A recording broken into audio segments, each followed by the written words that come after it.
Donc, nous allons vous présenter ce soir, demain et alors encore la séance du 23 février, un cycle de 3 conférences qui traitera, qui a pour titre « D'un boson à l'univers » et ensuite. Et donc, l'idée qu'on voulait faire, c'était présenter avec le professeur Frère d'abord une partie d'introduction un peu théorique et puis une partie un peu plus expérimentale et finalement un débat avec vous et avec le professeur Angler sur le futur, sur qu'est-ce qui va se passer après. Alors, on a le plaisir d'avoir François Angler connecté aujourd'hui, donc il peut aussi bien sûr intervenir s'il le souhaite dans cette conférence. Donc la première partie ce soir sera présentée par le professeur Jean-Marie Frère. Donc, je suis très contente de pouvoir vous présenter mon collègue ce soir. Donc, Jean-Marie Frère est professeur à l'Université libre de Bruxelles. Il a été directeur du service de physique théorique de l'ULB pendant de longues années. En fait, il a succédé au professeur François Angler. Son intérêt pour la recherche, bien sûr, c'est la physique des particules et l'étude des interactions fondamentales. J'ai de nouveau un écho. Je ne sais pas qui... Jean-Marie, ok, parfait, j'ai plus d'écho. Donc, la physique des particules et les interactions fondamentales. Il s'intéresse aux interactions faibles. Vous verrez dans son exposé, il vous expliquera ce que sont les interactions faibles et aussi à la physique de neutrinos qu'on ne couvrira pas trop dans nos séances parce qu'on ne peut pas tout faire. Et en particulier, il essaye de comprendre les mécanismes qui mènent à l'unification des interactions. Donc ça, je pense que Jean-Marie aussi en parlera dans son exposé. Et aussi la grande question de l'origine des masses, qui est une question fondamentale en physique des particules. Alors, il travaille avec des concepts de symétrie et de brisure de symétrie. Vous verrez dans l'exposé que c'est une notion vraiment importante, une notion de symétrie en physique des particules. Et ce sera certainement repris dans l'exposé de Jean-Marie. Alors, Jean-Marie a été aussi coordinateur pendant 10 ans, 15 ans, du pôle d'attraction interuniversitaire PAI, qui était un programme important qui permettait à l'ensemble des équipes, aussi bien en physique théorique qu'en physique expérimentale, donc, le programme s'appelle Interaction fondamentale, de collaborer et de travailler ensemble en Belgique. Donc, c'était un très gros réseau de recherche. Il était le coordinateur de ce réseau. Il est aussi l'un des organisateurs de la fameuse conférence qui s'appelle la conférence Morion, qui a lieu chaque année au mois de mars. Donc, il va avoir lieu d'ici un mois. J'imagine que ce sera en mode virtuel cette année, malheureusement. Et donc, lui, il s'occupe de tout ce qui est l'organisation et la programmation des exposés pour ce qui est de la partie théorie. Donc, je pense aussi qu'il est important pour Jean-Marie bien sûr, c'est un théoricien qui travaille en théorie, mais qui a toujours été très attaché au fait de pouvoir vérifier expérimentalement ou par des observations les prédictions, les théories qui sont faites. Avoir une très belle théorie, si elle n'est pas vérifiée par la nature elle-même, ça n'a pas beaucoup de sens. Et donc, je suis sûre que vous verrez dans son exposé qu'il est très attaché à cet aspect de vérifiabilité des modèles. Et donc, bien sûr, il est donc très proche de l'expérience et des expérimentateurs. Donc, c'est un théoricien qui, bien sûr, essaie de comprendre les lois de la nature, mais il aime aussi observer la nature et les prendre en photo. Vous verrez que c'est un excellent photographe et vous verrez quelques-unes de ses réalisations dans l'exposé qu'il va faire maintenant. Voilà, alors je vais lui céder la parole pour la première conférence de ce cycle de 3 conférences. Merci Barbara. Je dois d'abord souligner que Barbara est à l'origine de l'idée de démarrer ce cycle de conférences, qui a eu quelques faux départs avec une reprogrammation, puis une reprogrammation en live, puis une reprogrammation sous cette forme-ci, et qui nous pose quelques problèmes étant donné qu'il y a plusieurs interlocuteurs. Donc, je remercie Barbara de cette introduction, ce qui met la barre assez haut pour moi pour l'introduire demain. Mais ça, tu sais à quoi tu t'exposais. Donc, on va sans trop attendre, on va passer directement dans le sujet. Je vais normalement alterner entre le partage de mon écran, donc c'est-à-dire une présentation PowerPoint, et le retour à cette formulation où vous voyez surtout ma tête, parce que je trouve que la vignette, c'est assez fatigant. Si ça pose trop de problèmes, envoyez un message. Barbara suit les messages et elle va aussi s'attacher aux questions. Donc, n'hésitez pas à la contacter. Et alors, éventuellement, il y a un tableau là derrière moi. Vous voyez qu'on est dans un service physique Zurich. Il y a un vrai tableau. Ce n'est pas un tableau noir parce qu'il est vert, mais il y a un vrai tableau avec de la craie et tout ce qu'il faut. Donc, on peut tout à fait se salir les mains. Donc, même les théoriciens, parfois, se salissent un peu les mains. Pas comme l'expérimentateur, mais ça arrive. Donc, je vais commencer ce partage et je crois que vous avez reçu aussi un lien avec un fichier PDF qui reprend tous les slides. Alors, le but n'est pas que vous lisiez les slides pendant l'exposé. Normalement, je mets pratiquement pas de texte sur mes slides, sur mes transparents. Ici, j'en ai mis simplement parce que nous sommes en contact direct et donc ça peut être intéressant par la suite d'aller relire à nouveau. Et donc, ne vous inquiétez pas s'il y a quelque chose qui passe vite. Vous pourrez toujours aller le retrouver après sur les transparents. Et s'il y a des modifications en cours de route, je mettrai les transparents à jour sur ma page web. Donc, je crois que maintenant, nous pouvons essayer de partager. C'est là que ça devient un peu délicat. Donc, si je fais ceci, normalement, je dois vérifier que je garde un certain contrôle. Et je crois que je garde un certain contrôle. Donc, première question, d'un boson en l'univers, ça c'est le titre générique, mais ça c'était il y a quelques années. C'était en 2012 et 2013 pour le prix Nobel François Englert. Et maintenant, par où va-t-on? Et vous allez voir que la voie est loin d'être tracée. Alors, avant toute chose, il faut que je parvienne à passer. Alors, Barbara a fait allusion à mon intérêt pour la vérification expérimentale et c'est parce que je crois très fort en l'importance de l'empirisme. Et on va le voir d'ailleurs avec un exemple tout à fait caricatural que je vais prendre. Oublions pour ceci. Ceci, vous verrez ce transparent apparaître de façon récurrente. Il vous dit où on en est, combien il reste encore à tirer. Et puis donc, il viendra comme ça. Mais alors, qu'est-ce que c'est qu'une loi physique? Ça, c'est la première question. Donc, qu'est-ce que c'est qu'une loi physique? Et pour ça, je vais prendre un exemple qui est tout à fait caricatural.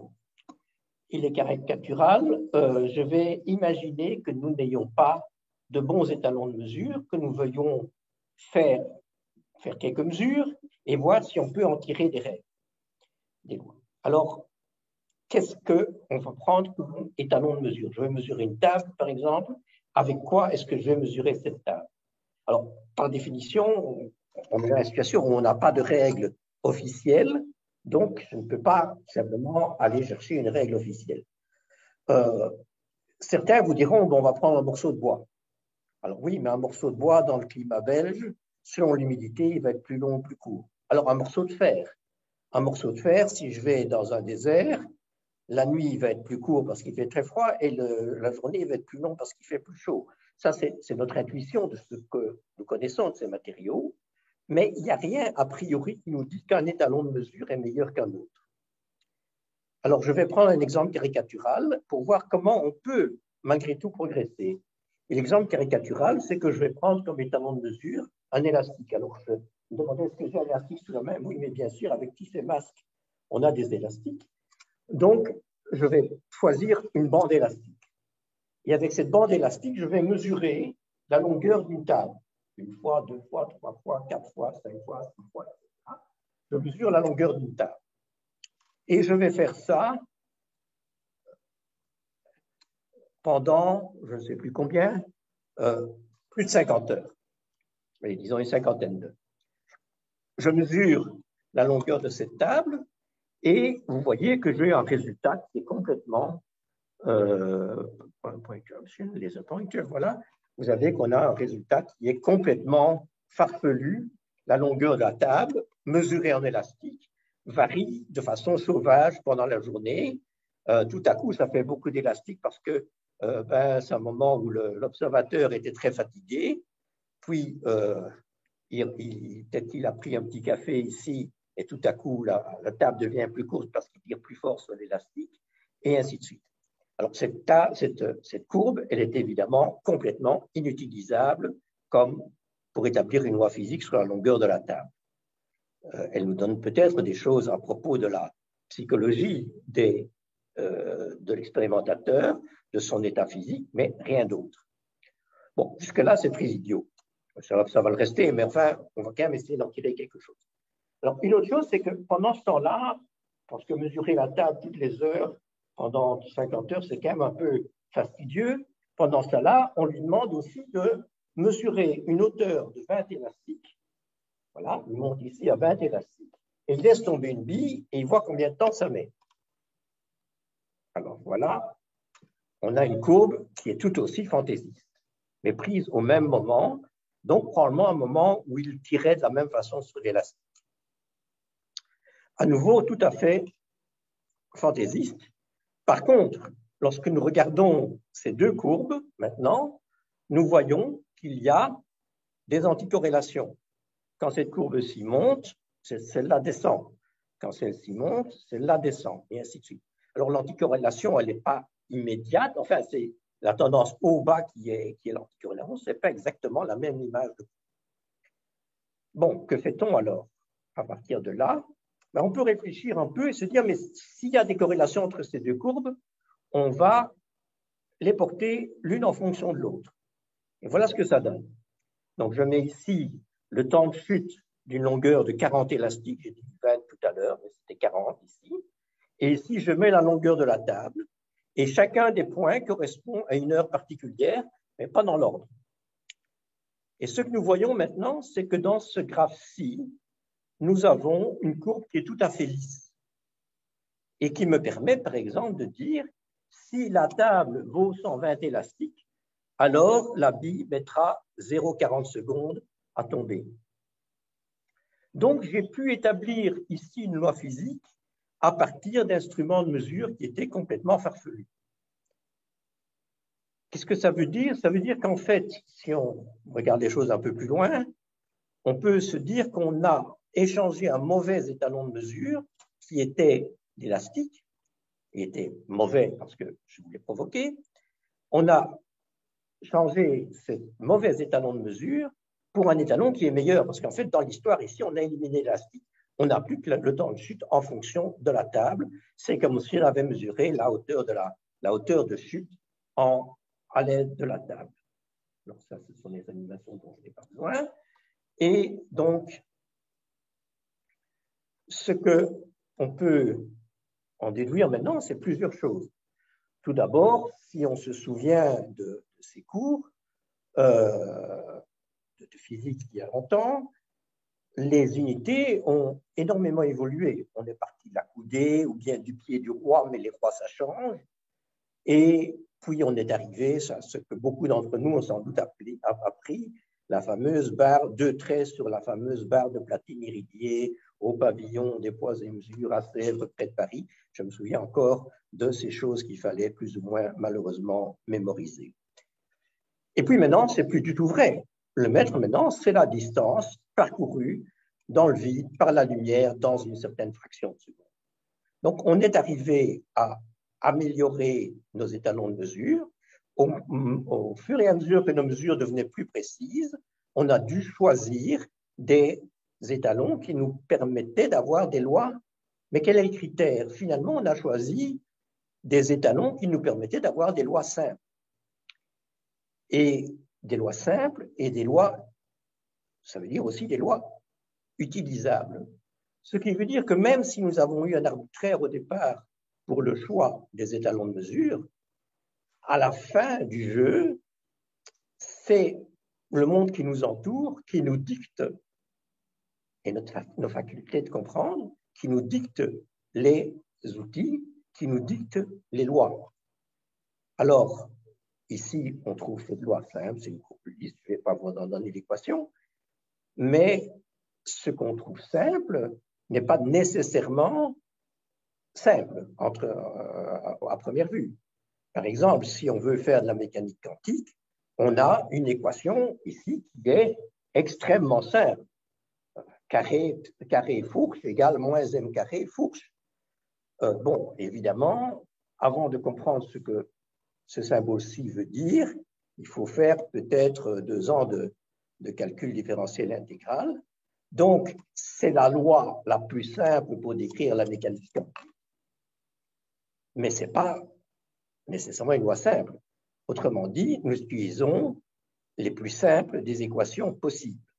Rappelez-vous que Pangloss disait à Candide qu'il fallait vivre, qu'on vivait dans le meilleur des mondes possibles. Et ce meilleur des mondes possibles, vous verrez sur le transparent, il avait quand même des moments assez désagréables. Et alors on arrive à un point où probablement que différents physiciens auront différents points de vue, mais la question c'est, lorsqu'on parle de lois physiques, est-ce qu'il s'agit de lois préexistantes, un peu version platonicienne, un dieu ou quoi que ce soit a inventé une loi, il y a des thématiques qu'on considère comme universelles, et puis bon, notre boulot c'est de découvrir, de résoudre la charade et de trouver ces lois. C'est une possibilité. Une autre possibilité, qui est plutôt celle que j'ai exposée ici, mais ça c'est simplement une opinion, c'est qu'en fait, les lois sont les choses les plus simples que nous pouvons faire et qui participent à notre entendement. Et donc, on a un cheminement par progrès-erreur, on va prendre un morceau de bois, un morceau de fer, etc. Et finalement, on arrive à un état qui, pour le moment, est l'état de l'art. Voilà donc où en était ce premier point. Alors, effectivement, il y a des moments, par exemple, un chanoine bien connu, qui est le chanoine Lemaître, a tenu compte de l'évidence expérimentale, indépendamment de toute affirmation dogmatique, et voyant que l'univers était en expansion, il a d'ailleurs inventé la constante qu'on appelle constante de Hubble, qui mesure cette expansion. Eh bien, il a décrit un univers en expansion dans la relativité générale d'Einstein, alors qu'Einstein ajoutait un terme qui ne lui plaisait pas pour maintenir un univers statique. Alors maintenant, je vais juste revenir un peu, peut-être je vais essayer d'arrêter le share. Non, le problème ici, c'est nous share. Je ne sais pas comment je peux arrêter le share ici dessus. Stop share, voilà, je vais arrêter le share ici dessus, le partage. Et donc, excusez-moi, mon logiciel est en anglais. Je passe en anglais d'office. Donc, je vais maintenant arrêter le partage et venir maintenant à un autre niveau. Alors, je sais qu'on va lentement. Le but n'est pas ici de donner un cours de physique des particules, c'est de réfléchir un petit peu sur notre situation actuelle. Ne vous en faites pas, ça va devenir beaucoup plus centré sur les particules très bientôt. Alors, la question suivante, ce sont les interactions fondamentales et les autres. Qu'est-ce qu'on entend par interaction fondamentale? Barbara y a fait allusion tout à l'heure. Alors, je ne vais peut-être pas mettre de transparent pour le moment, mais je pense à deux interactions, deux types d'interactions que nous connaissons. Par exemple, l'interaction gravitationnelle. Alors, on parle de gravitation universelle, donc on sent déjà que ça va être une loi fondamentale. C'est que deux corps de données de masse M1 et M2 s'attirent avec une force proportionnelle à M1 et M2. Bon, ça, c'est Newton, et ça vaut pour les boules de plomb, ça vaut pour les planètes, ça vaut pour tout. Bon, ça, c'est un type de loi. Un autre type de loi, c'est, par exemple, et maintenant je vais repartager mon écran, voilà, un autre type de loi, voilà, je ne sais pas si vous avez mon écran maintenant, je crois, et je vais passer Un autre type de loi, c'est, par exemple, l'allongement d'un ressort. Alors, l'allongement d'un ressort, quand vous regardez un peson, ce qu'on vous dit, c'est que plus le ressort plus la force est grande, plus le ressort s'allonge. Et en fait, l'allongement du ressort est proportionnel à la force. Okay. C'est une relation linéaire. Donc ça, c'est une loi qui a l'air très, très simple, très jolie. Mais en fait, elle ne s'applique qu'à un ressort. Elle s'applique dans la mesure où ce ressort n'est pas trop déformé, parce que après ça, ce ne sera plus linéaire. Elle ne s'applique pas si vous tirez tellement fort que vous cassez le ressort. Et donc, vous avez toute une série de lois qui sont des lois phénoménologiques. Phénoménologique n'est pas le bon mot, mais qui sont des lois plus ou moins technologiques. La loi d'Ohm en est une autre, et qui, elles, n'ont rien de fondamental. Donc, en général, les lois fondamentales, on les connaît, on les reconnaît à leur grand domaine d'application. Il y a deux forces fondamentales que nous rencontrons sans arrêt. Il y en a d'autres, nous allons les voir tout à l'heure. Ce sont l'électrostatique ou l'électromagnétisme, donc la répulsion ou l'attraction de deux charges électriques. Vous frottez un bic sur une manche et vous attirez des petits morceaux de papier, ou l'attraction d'une planète et du Soleil, ou l'attraction de deux corps quelconques par la gravitation. Alors, ces lois, nous les considérons comme fondamentales, c'est-à-dire jusqu'à preuve du contraire. La gravitation newtonienne est vraie tant qu'on n'est pas dans certains domaines où la gravitation, la relativité générale commence à modifier un peu la situation. Et ces lois se généralisent. L'électrostatique, l'électromagnétisme va devenir électrodynamique quantique, qui elle-même va donner une modèle standard qui, grâce à François Englert et Robert Broad et Peter Higgs, est maintenant une description complète des interactions que nous connaissons, basée sur une analogie avec, et qui englobe l'électrodynamique quantique. Et de l'autre côté, bon, la gravitation newtonienne aura comme conséquence, comme généralisation, la relativité générale, et puis toute l'évolution cosmologique. Alors, on peut se demander, oui, j'ai dit que cette loi était généralement valable, mais une question quand même, c'est de savoir, elles sont valables jusqu'où? Et par exemple,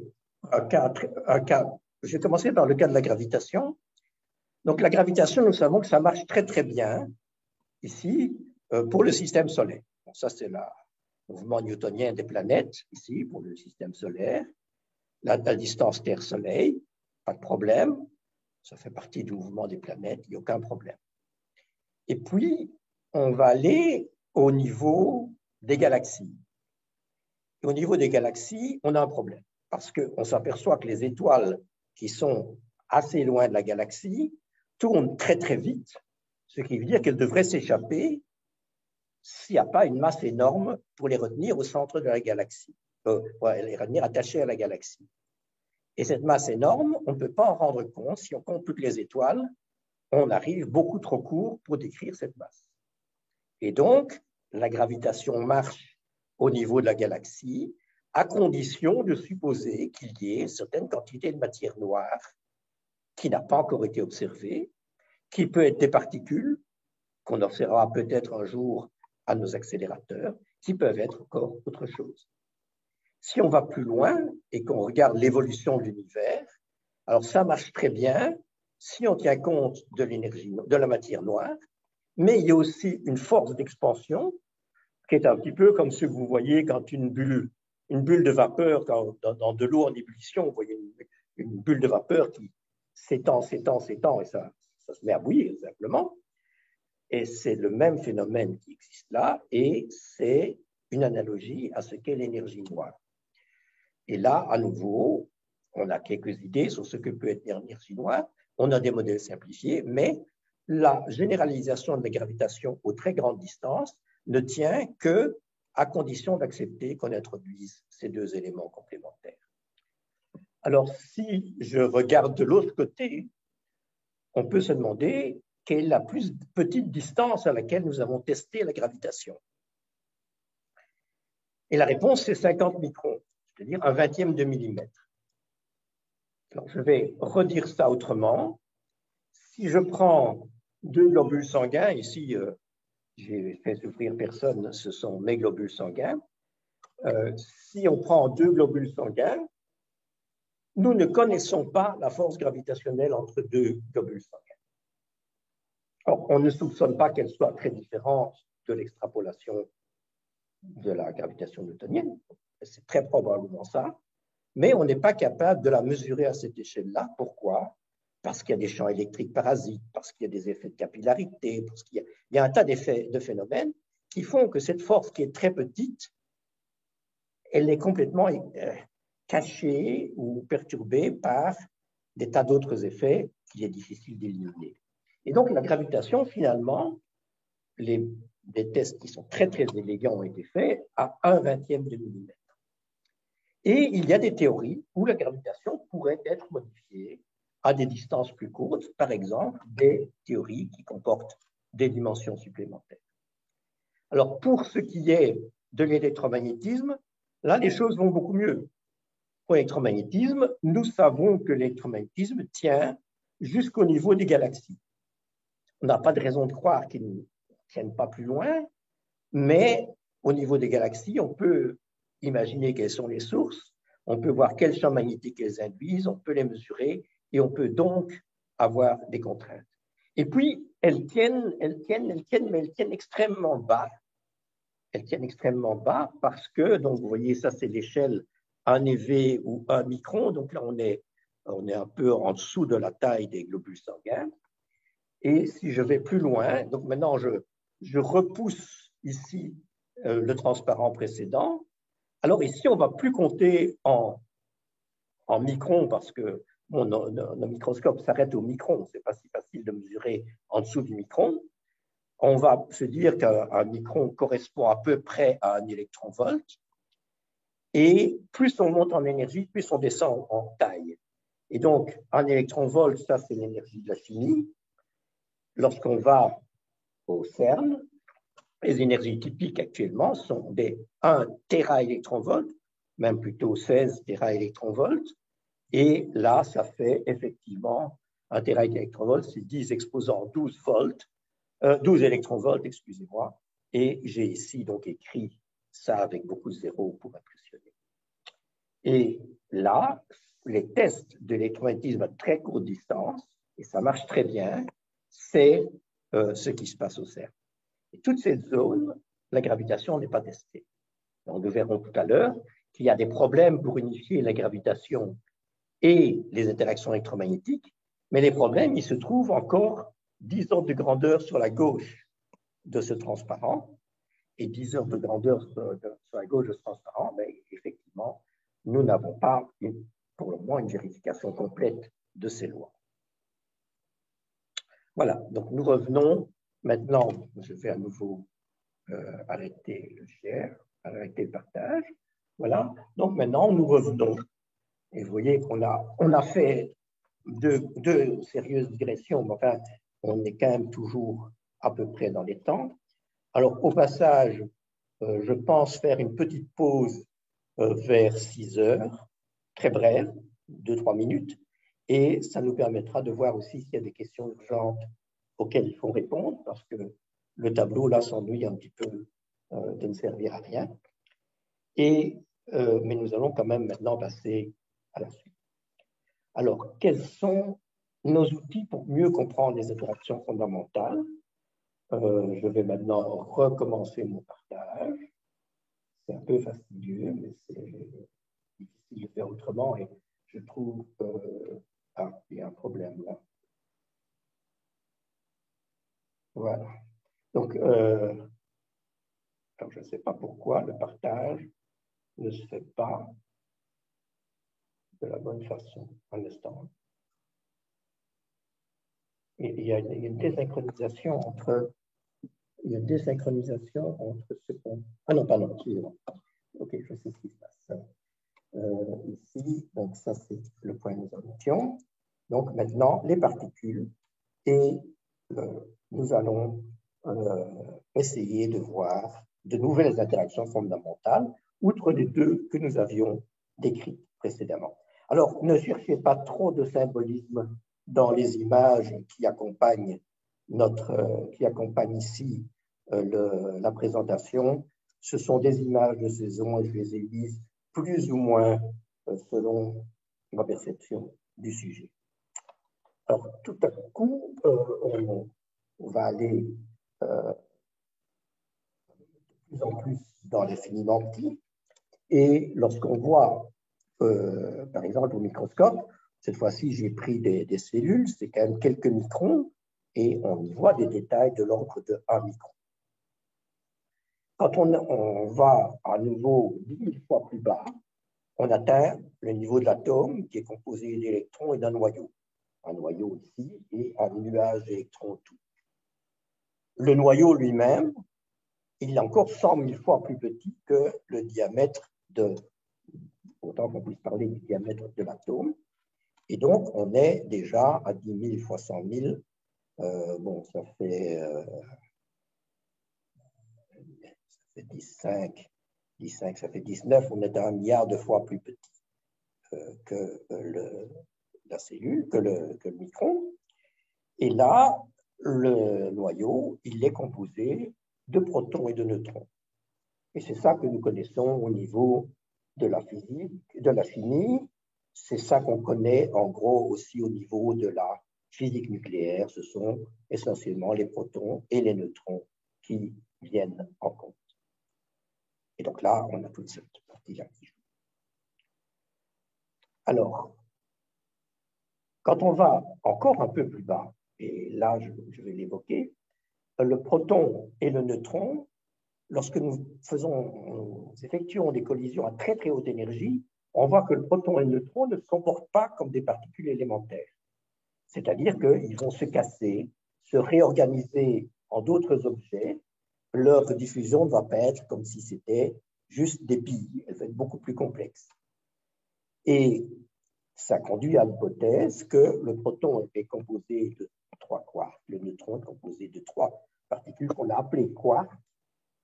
Alors, les quarks, c'est U, quark, peu importe les noms, U et D, U, D et D. Alors, vous voyez, c'est les mêmes quarks, mais dans des noms différents, ce qui explique le quark U avec charge 2 tiers, plus 2 tiers, ça fait 4 tiers. Le D à moins 1 tiers, ça fait 3 tiers. Le proton, il charge plus 1. Et le neutron, ça fait 2 tiers, moins 1 tiers, moins 1 tiers, ça fait 0. Bon, ça c'est très bien, hein, à part qu'on n'a jamais vu un quark.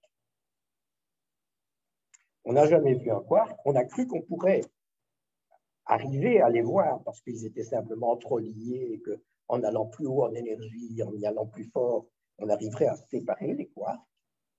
Et puis, ce n'est pas du tout ce qui est arrivé.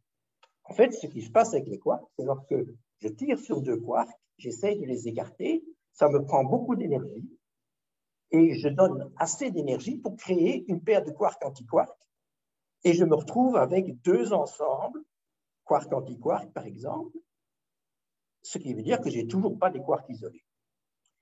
Une façon, si vous voulez, vous prenez un élastique, vous tirez dessus, ben vous n'aurez pas le bout d'élastique. Vous essayez d'isoler le bout d'élastique, ben non, vous aurez 2 élastiques. Une façon plus intéressante peut-être, c'est si vous prenez un aimant à pôle nord et un pôle sud, vous voudriez bien isoler un pôle sud, vous coupez votre aimant en 2, vous cassez l'aimant, et vous retrouvez 2 aimants avec chacun un pôle nord et un pôle sud. Il n'y a pas moyen d'isoler le pôle nord du pôle sud. Eh bien, de la même façon, on n'arrive pas à séparer les quarks. Ils restent groupés, que ce soit dans des protons, dans des neutrons, dans d'autres objets comme les pions, qui sont des états quark-antiquark. Mais c'est gênant, parce que nous parlons d'une particule que presque par définition, nous ne pouvons pas observer. Ce qui est gênant. Alors ici, on s'arrête ici pour décrire en fait toute la matière stable, protons, neutrons, électrons. Et donc, plutôt que protons, neutrons, électrons, je vais prendre quark U, quark D, électrons ici. Avec ces 3 objets-là, je peux décrire toute la chimie. Et on n'a pas besoin d'autres particules si on veut simplement faire du plastique, construire des objets. Ça, c'est tout ce qui nous intéresse finalement dans la vie pratique pour l'homme. Et puis, il y a un petit intrus, si vous voulez, qui est le neutrino.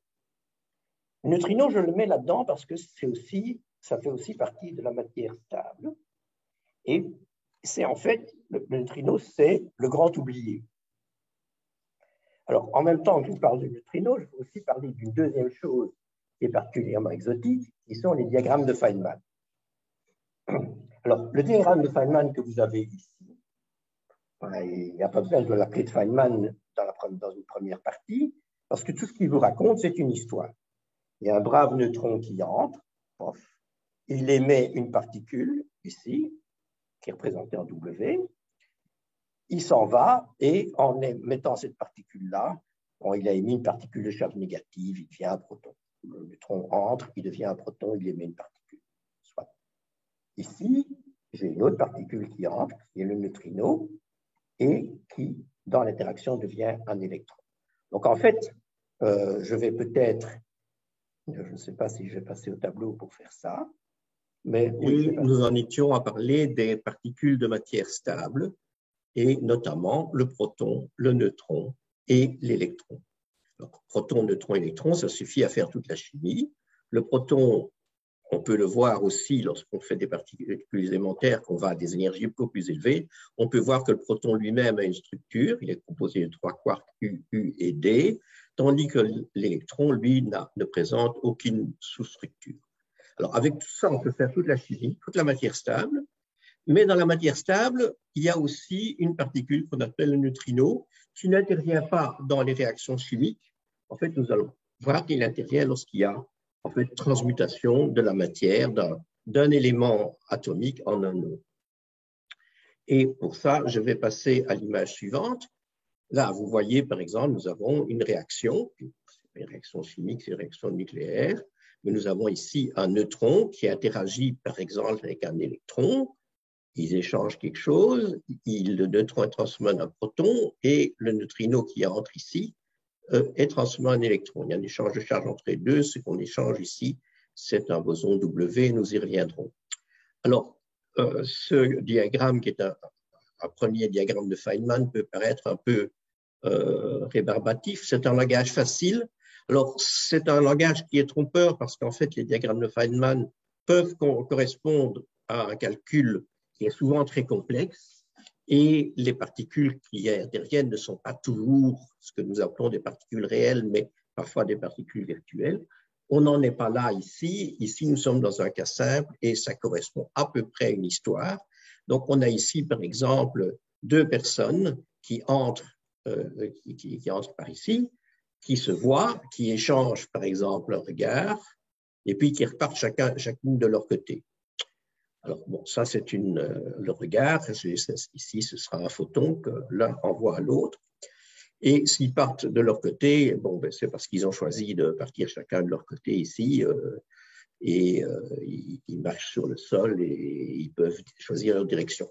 Mais une autre façon, si vous imaginez qu'on soit dans le vide, loin de la Terre, et donc pas nécessairement en vide, loin de la Terre, une des choses que vous pouvez imaginer, c'est une personne qui arrive, qui lance une balle à l'autre.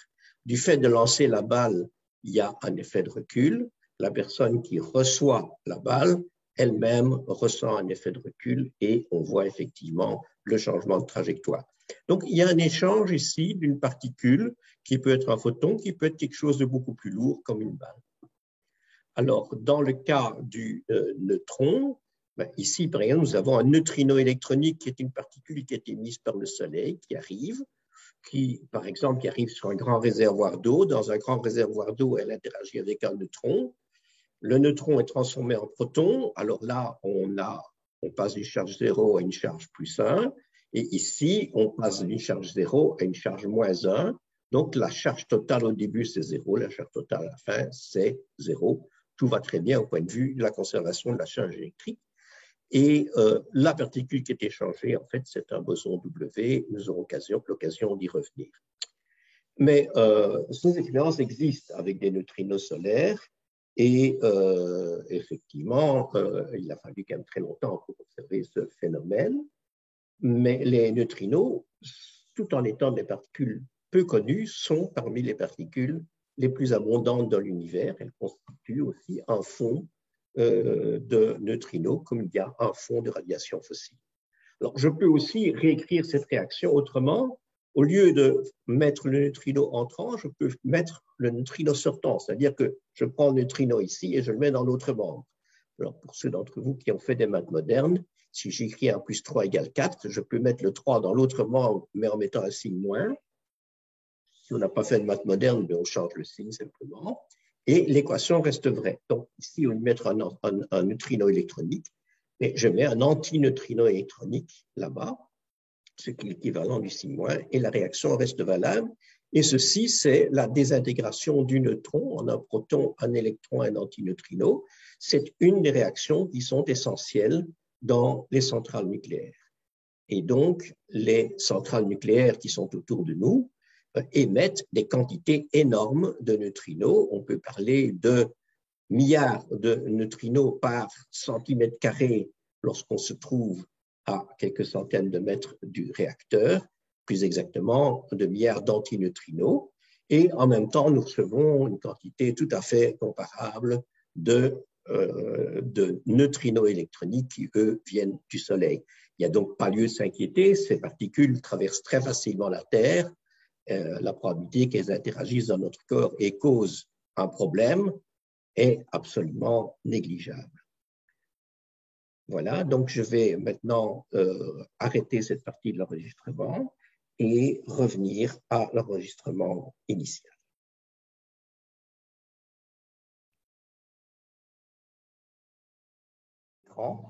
Donc voici où nous en étions. Alors on peut se demander pourquoi on n'a pas parlé plus de ce neutrino, parce que je ne me souviens pas d'en avoir entendu parler dans mes études, et pourtant ces particules sont extrêmement abondantes.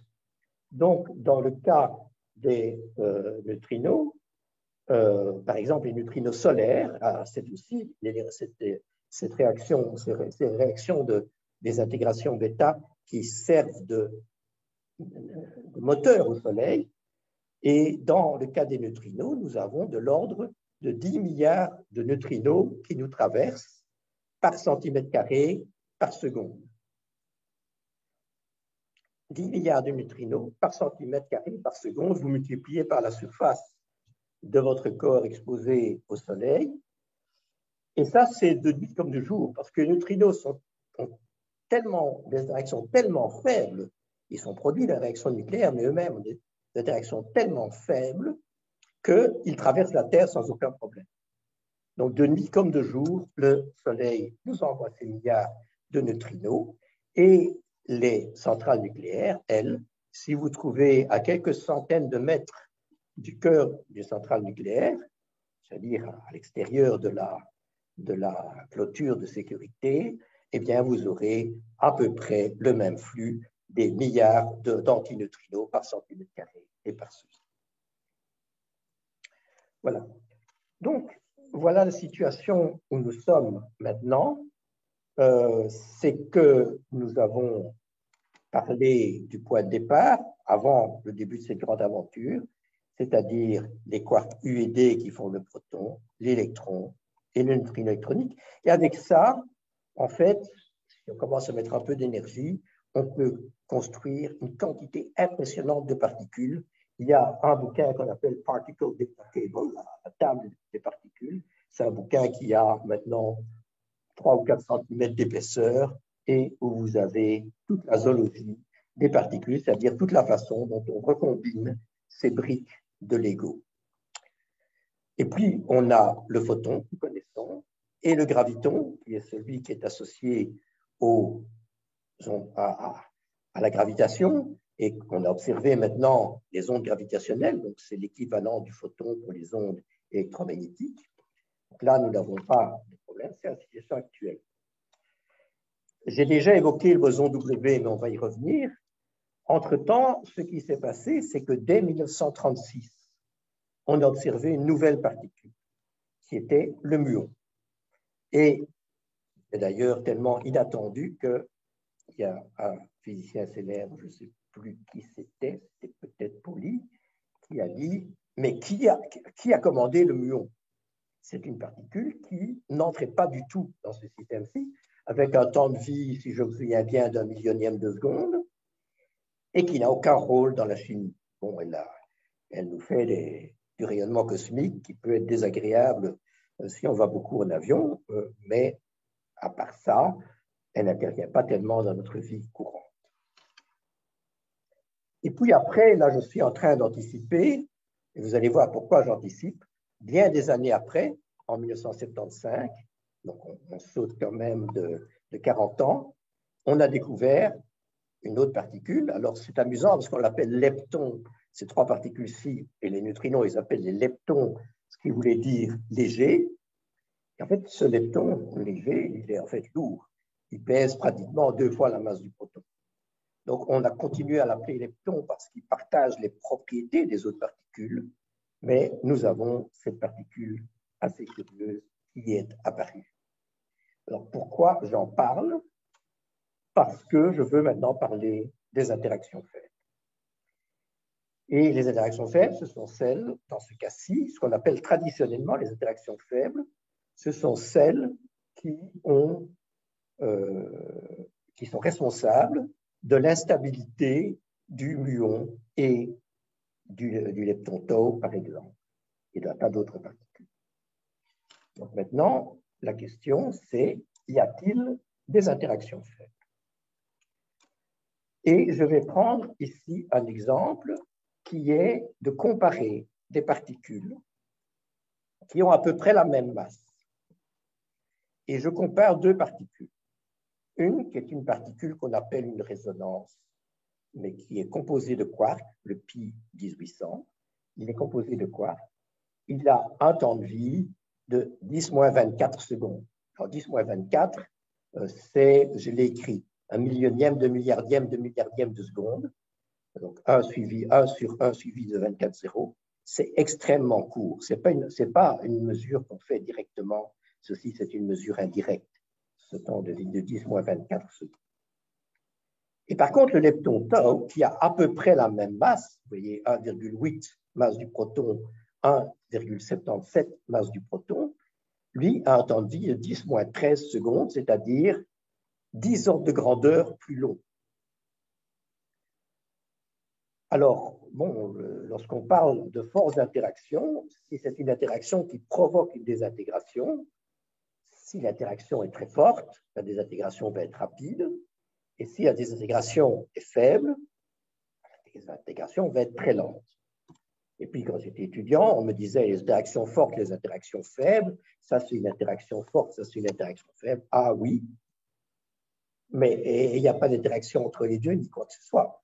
Et je ne m'étais pas rendu compte, ou peut-être ce n'était pas très explicite dans les cours, qu'il y avait en fait 10 ordres de grandeur entre ces deux interactions. Donc, il n'y avait pas dans cette vision-là beaucoup de choses entre les deux. Nous allons voir que ce n'est pas tout à fait vrai. Bien, donc maintenant, ça, c'est ce qu'on décrivait comme interaction faible. Et alors, on peut se demander, mais quel temps de vie devrions-nous attendre? Et là, je dois vous confier un petit secret, ce qu'on appelle un dirty little secret, c'est-à-dire petite chose peu avouable, de ce que les physiciens, les scientifiques font lorsqu'ils ne savent vraiment pas ce qui se passe. Alors, ils font ce qui s'appelle de l'analyse dimensionnelle. Et ça veut dire qu'on veut construire un temps, quelque chose qui a les dimensions d'un temps qui est, on veut arriver à un résultat en secondes. Il y a une équation qui va donner des résultats en secondes. Okay. Qu'est-ce qui peut entrer dans cette équation? Ici, la seule chose que nous avons, c'est la masse de la particule. Nous n'avons pas d'autres informations pour le faire. Et donc, il y a moyen, à partir des équations de la relativité restreinte, ici, E égale mc carré, et à partir des relations d'incertitude d'Heisenberg, il est très facile de combiner ces équations-là, et le T, c'est un temps, l'énergie est là, et vous voyez assez rapidement qu'avec ceci, on peut associer, il faut prendre une table pour avoir la conversion exacte, on peut associer un temps typique à une particule qui se désintègre sans obstacle, pour un GeV, pour une masse de protons, on peut associer un temps de 10-25 secondes. Alors, je reviens ici, et vous voyez qu'ici, on a 3 10-24 secondes. Ben, c'est pas trop mauvais. C'est pas trop mauvais. Notre calcul complètement brutal, qu'on appelle l'analyse dimensionnelle, nous donne ceci. Et donc, ça veut dire que les choses se passent raisonnablement. Il n'y a pas grand-chose à expliquer. Par contre, ici, on est à 10 ordres de grandeur. Et là, ça veut dire qu'il y a quelque chose qui ne colle pas. On doit comprendre quelque chose. Donc, je vais poursuivre ici. Et quelle est la réponse? Ben, voilà, donc celle-ci, on est content. Celui-ci, on est vraiment triste. C'est 11 ordres de grandeur, je l'ai raté tout à l'heure. Voilà. On va maintenant redire, les interactions fortes, ce sont celles qui ont une intensité normale. C'est celles qu'il y a entre les quarks, c'est celles qui vont donner les forces nucléaires. Les forces nucléaires sont une espèce de reliquat des interactions fortes. Et d'un autre côté, on a les interactions faibles qui sont fortes, qui ne répondent pas à notre attente. Alors, on peut tenter, je vais encore poursuivre ce paragraphe-ci, après on pourra éventuellement faire une brève pause. On peut tenter de comprendre cette interaction faible, et je vais reprendre maintenant le diagramme de Feynman que j'avais tracé au tableau tout à l'heure. Vous avez un électron qui entre collision avec un proton. Ici, j'ai mis les quarks dans l'histoire. Le proton est composé de quarks, donc ici, je devrais remettre un proton. Il échange un photon, et ça, c'est l'équation électron-proton donne électron-proton. Par contre, si je reprends le diagramme de Feynman, électron-proton donne neutron plus neutrino, c'est essentiellement le diagramme que j'en vais envisager tout à l'heure. On doit échanger une particule W ici que nous ne connaissons pas. Qu'est-ce qu'on a fait? On a une interaction que nous ne connaissons pas, on a essayé de la calquer sur ce que nous connaissons. On a repris à l'identique le diagramme que nous connaissions de l'électrodynamique quantique, et on l'a fait en disant, ben, il y a une nouvelle force, une nouvelle interaction, on lui associe une nouvelle particule W. Et le W, ben, on va supposer qu'il est massif, parce que sans ça, on l'aurait déjà vu. Vous avez ici les deux schémas. La désintégration du leptotau, c'est comme la désintégration du neutron tout à l'heure. C'est exactement le même genre de choses avec le W. Parce qu'ici, il y a deux neutrons. Alors, vous allez me dire, bon, ça, c'est du dessin. Mais le dessin correspond à un calcul. Et à partir de ce calcul, nous pouvons mesurer le temps de vie en faisant cette fois intervenir la masse du boson W. Alors, la masse du boson W, c'est celui qui est responsable des interactions faibles. Et vous voyez que le temps de vie du tau, par exemple, sera 1 sur m tau. Ceci, c'est grosso modo le 10-24 secondes. C'est le temps de vie très, très court, mais multiplié par un facteur de mw sur m tau à la 4e puissance. Alors, ce qu'il me faut, c'est un facteur 10 ordres de grandeur, et donc il faut que mw sur m tau à la 4e puissance fasse 10 ordres de grandeur, à peu près. Et on trouve la réponse, effectivement, c'est que nous avons besoin d'un W qui est une masse de l'ordre de 100 masses de protons. C'est-à-dire qu'à partir des interactions faibles qu'on avait observées, on a fait la conjecture que les interactions faibles étaient de même nature que les interactions électromagnétiques, et ça nous a amené à introduire une nouvelle particule, le W, et à prédire l'ordre de grandeur de sa masse, c'est-à-dire 100 GeV, c'est-à-dire infiniment, pas infiniment plus, mais 100 fois plus que les énergies qui n'avaient jamais été atteintes aux accélérateurs à cette époque. Et donc, dans ce cas-là, ce qui se passe, on voit cette formule. Donc ici, on aurait pu, pour augmenter le temps de vie, on aurait pu jouer sur la force de l'interaction, ou on pouvait jouer sur la masse du W. Donc, ici, typiquement, on s'attend à voir quelque chose comme la charge électrique, même genre de choses. Et ici, la masse du W, elle va être ce qu'elle est. Donc, lorsqu'on regarde cette formule, on peut essayer d'ajuster ceci de 10 ordres de grandeur en changeant le G, ce qu'on appelle la charge, constante de couplage, équivalent à la charge électrique. On pourrait mettre une constante de couplage très faible, mais alors toutes les autres interactions que j'ai citées ici ne marcheraient pas. Et la seule solution, c'est de garder la charge ici à peu près égale à la charge électrique, donc la charge d'un électron, et d'augmenter la masse du W. Et à ce moment-là, on s'aperçoit un peu par miracle que tous les chiffres ici, qui vont du 10-13 secondes à 860 secondes, ça c'est le temps de vie du neutron, qui vont, le temps de vie du proton, ça c'est un peu exceptionnel, et le temps de vie du muon de 10-6 secondes, dont j'avais parlé tout à l'heure, ben ces trois temps de vie s'ajustent un peu par miracle. Et donc, bien avant la découverte par le CERN du W, on avait prédit l'existence du W et le CERN a construit un accélérateur, le SPP-S, et je ne crois pas que Barbara ait travaillé au SPP-S, mais elle a travaillé au LEP peu après, quand même, nettement après. Je ne vais pas te dire, Barbara. Et donc, on a pu observer le W. Ça, c'était dans les années 80. Et donc, nous sommes maintenant arrivés à la conclusion, c'est qu'il n'y a pas d'interaction faible dans la mesure où il n'y a pas de particules, il n'y a pas de charge faible qui soit ridiculement petite. Il y a simplement une interaction qui a une force normale, une constante de couplage, une charge normale, mais dont la particule, le médiateur, le vecteur, est extrêmement lourd par rapport à nos énergies. Et l'analyse dimensionnée échoue parce que nous n'avons pas juste l'échelle de 1 GeV, nous avons une deuxième échelle de 100 GeV, et à ce moment-là, on peut faire tout ce qu'on veut, l'analyse dimensionnelle, elle ne marche plus. Donc, c'est ce qui a permis d'aller vers l'unification des forces et entre forces faibles et forces électromagnétiques. Et ceci, c'est un peu la suite, mais le problème, c'est, je vais arrêter le partage d'écran si j'y arrive. Voilà. Donc, le problème que nous avons, c'est que nous avons résolu ce problème de tous ces temps de vie assez baroques en introduisant une nouvelle particule du phase de 100 GeV.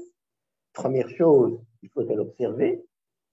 Et deuxième chose, il faudrait comprendre pourquoi, si c'est un peu le même genre d'interaction, l'interaction électromagnétique avec son intermédiaire, le photon, et l'interaction faible avec son intermédiaire, le W, correspondent à une particule de masse nulle et une particule de masse très élevée, puisque c'était à l'époque la particule la plus lourde qu'on avait détectée. Alors, ce sera pas 100 GeV, ce sera 81 GeV. Et quand si pour être pédant, je peux dire GeV sur C carré si on veut garder une dimension des masses. Voilà. Donc maintenant, je vois qu'il est 6 heures. Je vais. L'horloge en face de moi est encore à l'heure d'été, donc je vais faire une conversion. Et il est 6 heures. Je vais proposer de faire une interruption de 2-3 minutes, pas plus. Comme ça, Barbara pourra voir aussi s'il y a des questions. Donc, je vais couper mon micro. Une autre question. Il y a deux questions. Je reviendrai à la question qui porte sur la matière noire. Pourquoi la matière noire ne serait-elle pas un tas d'éléments, de petits morceaux de planètes qui soient agglutinés dans un endroit? Bon, ça, on a vérifié que ça ne marche pas par plusieurs types d'expériences. Et il faut toujours qualifier les choses. Mais une chose, c'est qu'on va extrêmement près, par exemple, d'un trou noir, et qu'on voit qu'il y a, là je parle des trous noirs, mais on voit qu'il n'y a pas la place pour mettre une quantité de Jupiter, par exemple.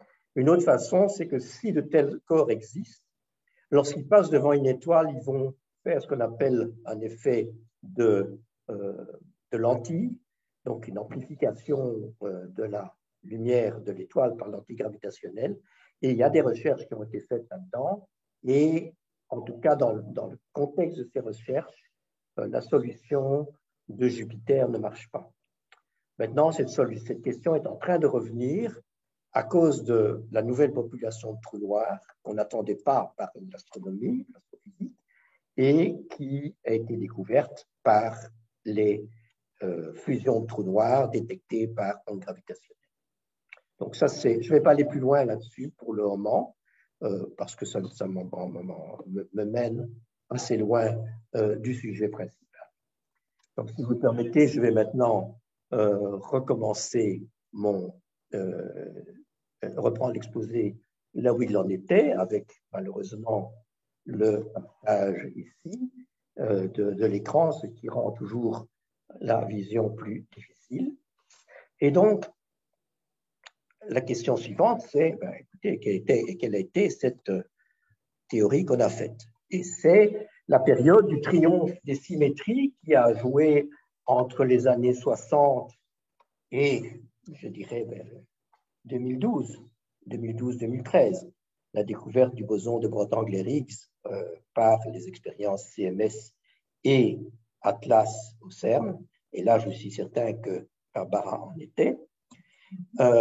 Et donc, effectivement, d'une part, la physique des particules a trouvé une explication plus mécaniste avec la généralisation de l'électromagnétisme, et d'autre part, ça c'est plutôt au niveau observationnel, la cosmologie d'une sans observation, et là c'est le chanoine Lemaitre qui l'avait montré qu'on pouvait observer l'évolution cosmologique, et on le fait avec de plus en plus de précision actuellement.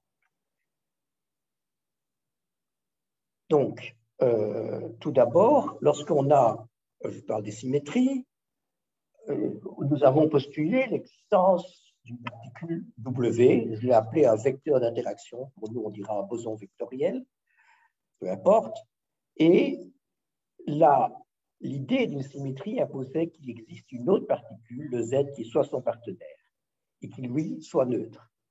Et effectivement, en 83, le boson Z a été découvert, c'est-à-dire peu après le boson W. Et ça, ce n'était pas... Bon, on pouvait introduire le boson Z autrement, mais c'était une des prédictions de l'approche basée sur les symétries. C'est le groupe de symétrie SU2, ça n'a pas une grande importance à ce niveau-ci, mais donc c'était le début du triomphe de l'approche par les symétries. Alors, le problème, c'est que le boson W, le boson Z, avec tous les deux des masses proches de 100 G, 100 masses du proton, c'est-à-dire 81, je crois, et je n'ai plus chiffré, et 91, si je me souviens bien, mais je dis ça à GF près, alors qu'on les connaît avec pas mal de décimales. Donc, ces particules sont massives, alors que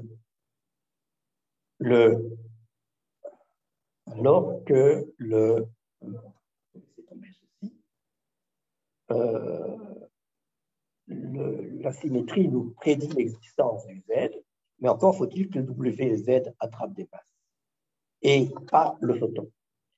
Et donc, nous avons en fait une situation où nous insistons sur le fait que la théorie est symétrique entre les différentes interactions. C'est comme une roulette. Alors, une roulette, c'est quelque chose, si le casino n'est pas trop malhonnête, c'est quelque chose qui doit être éminemment symétrique. Et puis, malgré tout, lorsqu'on lance une bille sur une roulette, que la roulette s'arrête à un moment, la bille choisira un endroit. Et donc, la symétrie sera brisée. Elle ne sera pas brisée parce que l'instrument de départ, la roulette, était biaisé. Elle sera brisée parce qu'il faut bien que la bille tombe quelque part. Et donc, je vais reprendre l'exemple. Nous avons la même idée. Imaginons que nous mettions un crayon sur point, je ne sais pas si on le voit ici, je n'arriverai pas à faire tenir ce crayon, qui n'est d'ailleurs pas un crayon, je n'arriverai pas à le faire tenir sur point. Parfois, avec un vrai crayon, c'est un peu plus facile. Je n'arrive pas à le faire tenir. Maintenant, les gens peut-être un peu chagrins me diront, oui, mais enfin, c'est parce que vous n'êtes pas assez adroit. Si dans le vide, etc., et on est loin du tout, on part avec un crayon qui est sur la pointe, il ne tombera pas. Et pourtant, lorsque nous sommes dans la mécanique quantique, il va tomber. C'est ça qui est très important. C'est peut-être pas tout à fait l'effet tunnel, mais ce qui se passe, c'est que lorsque je dis que mon crayon est vertical, est à un endroit, sa pointe, son sommet est ici, si je sais exactement où il est, c'est-à-dire au-dessus de sa pointe, je ne peux plus connaître sa vitesse, puisqu'il y a une incertitude sur le produit position-vitesse. Et donc, comme s'il est au repos ici, s'il est ici, il ne peut pas être au repos, je ne peux pas connaître sa vitesse, ben forcément, il va tomber. Et c'est ce qui s'est passé. On a écrit une théorie qui est symétrique, dont les équations sont symétriques, mais dont les solutions, et ce que nous observons, ne l'est pas. Et donc, le crayon tombe. Il choisit une direction. Cette direction, l'heureux gagnant, c'est le photon, qui peut se balader dans tout l'univers, il n'a pas de masse, il est joyeux. Et ceux qui sont laissés pour compte, ce sont le W et le Z. Alors, comment écrit-on cette symétrie? Parce que, en fait, les interactions elles-mêmes, on peut imaginer que les interactions elles-mêmes le produisent, mais c'est très difficile. Et donc, le boson scalaire, c'est celui qui représente le crayon. On écrit des équations, on écrit un lagrangien, décrivant une particule qui va être dans un état instable et donc forcément la solution de repos brisera la symétrie. Nous avons cette particule. L'ennui, c'est qu'on l'a introduit comme un joker. Plutôt que de l'introduire comme une nouvelle interaction fondamentale, on a introduit ça comme un scalaire. Alors, le boson scalaire, c'est un petit peu le truc incolore, inodore, insipide. C'est-à-dire que si vous en mettez dans une recette, mettez un plus, un peu moins, vous ne verrez pas la différence.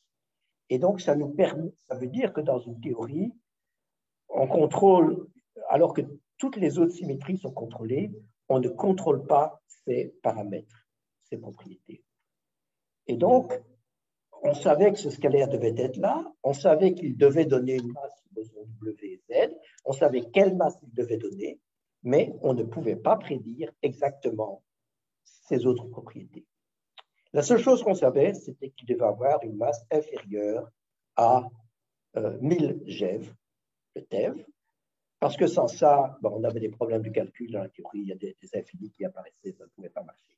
Donc, il fallait trouver quelque chose, un scalaire ou plusieurs scalaires. On ne sait toujours pas s'il y en a plusieurs, on en a trouvé un scalaire. Il fallait trouver quelque chose avant 1000 GeV, et on a construit une machine. Après avoir beaucoup de tentatives, on a construit une machine, on a construit une machine qui pouvait détecter ce scalaire ou montrer qu'il n'existait pas en dessous de 1000 GeV, auquel cas il fallait revoir la théorie. Donc, il y a eu beaucoup de tentatives, à Fermilab, etc. Et puis, le CERN a mis les gros moyens, elle a créé le LHC et on a pu remonter cette particule. Alors, en fait, le boson scalaire, c'est la seule particule vraiment faiblement couplée à la matière que nous connaissons. Donc, on a parlé d'interaction faible tout à l'heure. Vous avez vu qu'elle n'était pas faible. La valeur du couplage était la même. Le W, qui est la particule d'interaction faible par elle-même, a un temps de vie qui est de l'ordre de 10-25 secondes. Je n'ai plus le chiffre exact. Donc, ce n'est pas un temps de vie d'interaction faible. Mais le boson scalaire, oui, il est très faiblement couplé à la matière. Et donc, ici, je vais quand même faire cette digression. Je dois vous parler un peu du signe, parce que quand on dit scalaire, oui, c'est pas comme le triangle, ça, qui veut dire quelconque. Oui, c'est un peu un boson quelconque, mais ça veut dire qu'il n'a pas de spin. Alors, le spin, c'est une mauvaise image de dire que c'est comme une toupie qui tourne sur elle-même, parce que c'est un truc qui est intrinsèque à une particule élémentaire. Mais je vais quand même, on peut y penser un petit peu. Pensez à deux joueuses de tennis. Alors, au moment où la Belgique a eu deux joueuses de tennis, il y avait un jeu qui n'était pas du tout un jeu, pas nécessairement un jeu de force, mais plutôt un jeu assez tactique. Et je crois qu'il y avait pas mal de balles qui étaient, comme on dit, coupées, c'est-à-dire qu'on frappe avec la raquette, avec les raquettes d'une façon tangente à la balle, de façon à la faire tourner. Et vous pouvez le faire dans un sens ou dans l'autre. Et la personne en face a intérêt à deviner correctement ce que vous avez fait. Et donc, effectivement, on parle, la plupart des particules que nous connaissons, les fermions, le proton, le neutron, etc., ont un spin, et l'électron existe dans deux états de spin, à très haute énergie, dans deux états de spin. Alors, un spin où il tourne à gauche, quand il avance, il tourne à gauche, quand on regarde dans la direction où il avance, un autre où il tourne à droite, qui s'appellera d'évogir et d'extrogir. Et donc, jusqu'ici, on avait observé un curieux match de tennis où toutes les particules avaient un effet. Aucune particule plate. Pour ceux qui se souviennent de Boom Boom Baker, la balle qui passe en force sans nécessairement beaucoup d'effet, ben non, ça, on n'a pas vu. Et en fait, le boson scalaire, lui, ne porte aucun spin. Il n'a pas un plan de moment angulaire. Et du fait qu'il n'a aucun spin, lorsqu'on regarde la façon dont il se couple, dont il interagit avec les autres particules, s'il prend un électron, il interagit avec un électron gauche et il le transforme en un électron droit. Donc c'est un peu curieux, mais c'est vraiment sa caractéristique. En fait, il y a autre chose qui transforme un électron gauche en un électron droit, c'est la masse. Et ce n'est pas une coïncidence parce qu'en fait, le boson scalaire donne la masse de l'électron comme le boson scalaire, comme il donne la masse du W, donc la masse des bosons WZ, mais il donne cette masse-ci avec un coefficient qui est ici, mais qui est complètement arbitraire. Alors, il faut faire attention, malgré tout, je fais un aparté. Le boson scalaire, on dit qu'il est responsable de toute la masse. Ce n'est pas vrai. Dans le proton, l'essentiel de la masse provient de l'interaction forte entre les quarks. Elle ne provient pas de l'effet du boson scalaire, mais il rend compte d'à peu près 2% de la masse du proton. Mais pour les particules élémentaires, comme l'électron, le muon, le tau, et comme les quarks plus lourds que nous verrons, là, c'est effectivement le boson scalaire qui donne la masse. Et Barbara Clairvaux vous montrera, je crois demain, une très belle relation qui montre comment toutes les masses que nous avons observées, en tout cas celles où la mesure a pu être faite, sont générées par le boson scalaire.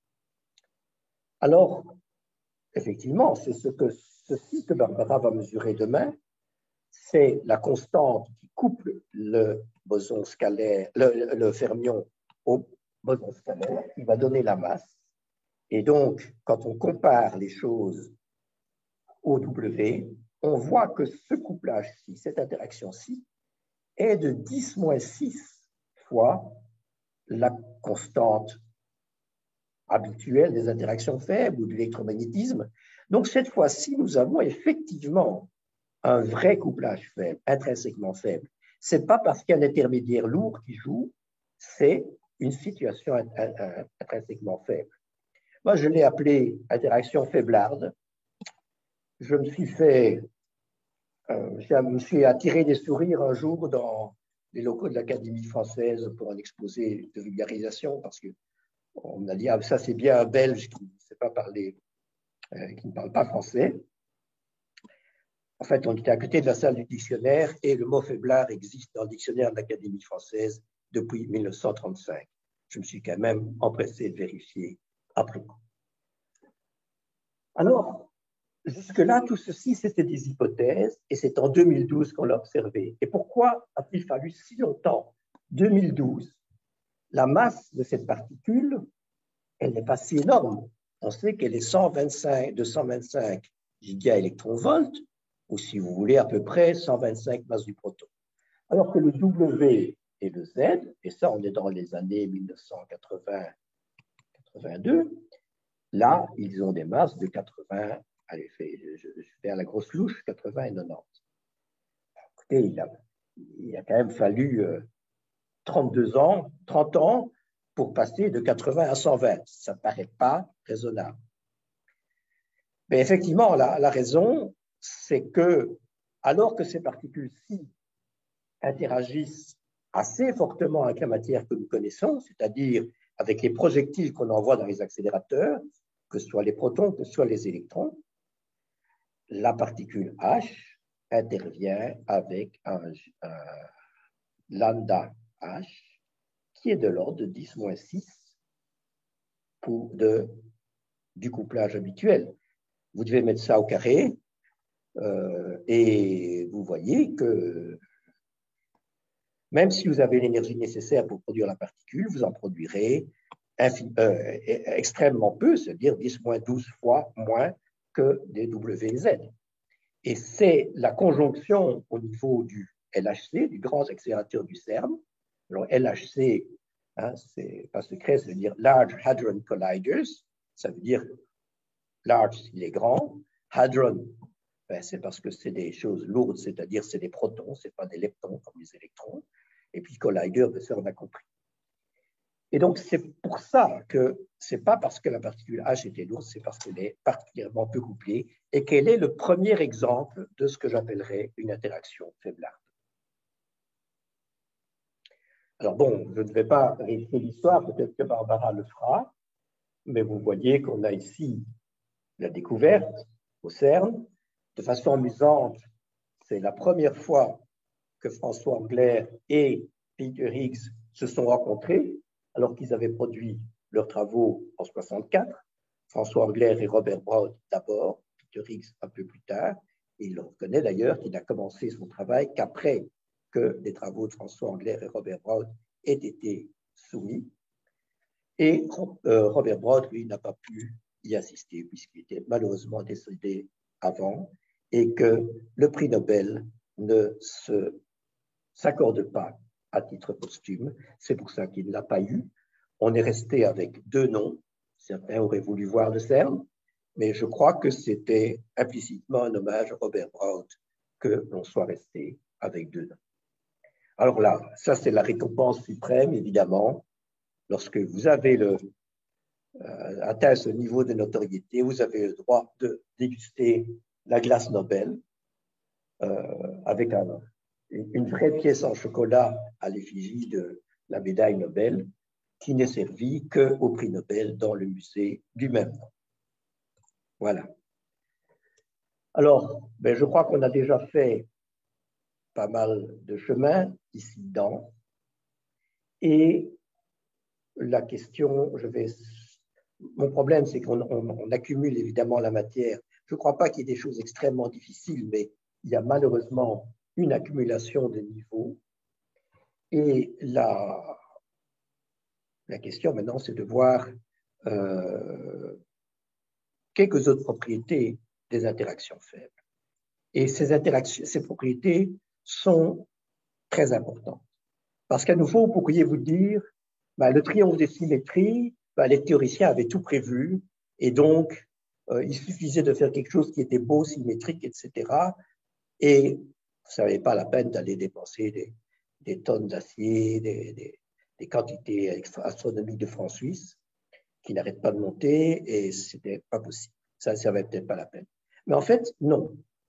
Comme toujours, il y a une extrapolation théorique qui marche, et puis après, il faut retomber sur Terre et voir quelle est la confrontation à l'expérience. Alors, techniquement, je pourrais peut-être vous passer cet extrait de Brassens, mais j'ai vu que c'était assez complexe. Je ne vais pas prendre le risque, mais je vous conseille, vous avez l'accès au transparent, vous pouvez voir le lien. La bande du au professeur Nimbus est arrivée, qui s'est mise à frapper les cieux d'alignement. Je ne suis pas tout à fait d'accord avec la vision là-dedans, mais la chanson est amusante. Et effectivement, même si on veut décréter la symétrie, ça ne veut pas dire que l'univers l'accepte. Par exemple, et c'était quand même une chose qui était connue là, quoi de plus naturel que d'imaginer une symétrie entre gauche et droite? Bon, c'est vrai que dans notre monde, on a des gauchers et des droitiers, mais c'est plutôt le hasard de la naissance. Ça n'a pas l'air d'être une loi que tout le monde n'est droitier ou tout le monde n'est gaucher. Donc, nous avons l'impression que gauche et droite sont équivalentes. Lorsqu'on regarde toutes les lois de la mécanique, toutes les lois de l'hydraulique, tout ça, gauche et droite sont équivalents. La seule chose qu'il y a, c'est la Terre qui tourne. Mais ça c'est ce que nous appelons des conditions au bord, des conditions initiales. Donc, a priori, la symétrie gauche-droite, on l'a toujours tenu pour acquise. Et bon, là, c'est dans les années 50 que tout à coup, c'était une surprise. On a découvert des interactions qui brisaient, et qui brisaient de façon maximale, cette symétrie gauche-droite.